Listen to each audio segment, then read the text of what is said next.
सच के साथ खड़ा होना है, मजलूम के साथ खड़ा होना है। तो लिहाजा जो भी सोशल मीडिया का एक्टिविस्ट जो है ऐसे जबर का शिकार होगा, कोई कार्रवाई होगी, इंशाल्लाह हम हौसला भी देंगे, हिम्मत भी देंगे, केसेस भी लेंगे। केस गलत साबित होने पर उनके खिलाफ भी केस करेंगे जो ये केस, और FIA वाले भी ये कान खोल के सुन लें।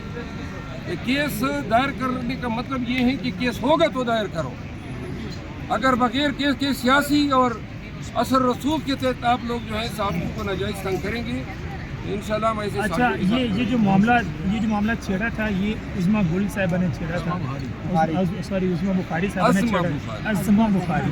अब क्या कहेंगे, इसके ऊपर कुछ भी नहीं लिखा था, लेकिन जिस तरह उन्होंने उसके ऊपर पोस्ट किया और उसके बाद फिर मरीम नवाज ने उसके ऊपर कह दिया। ये जो इनके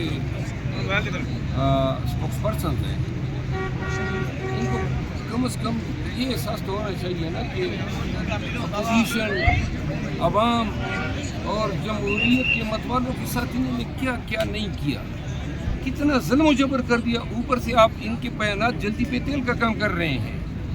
कोई एक भी बता दें कि किसी नून के स्पोक पर्सन ने कोई कौम को मोहब्बत भरा पैगाम दिया हो।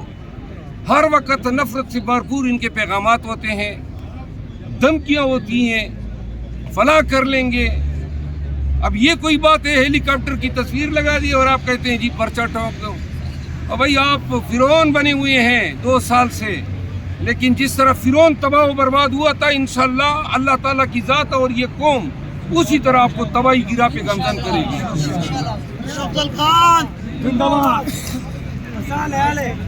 ये जी मरवत साहब थे, और आज अल्हम्दुलिल्लाह काफ़ी तादाद आई हुई है वर्करों की, PTI की, बकाया साहब की।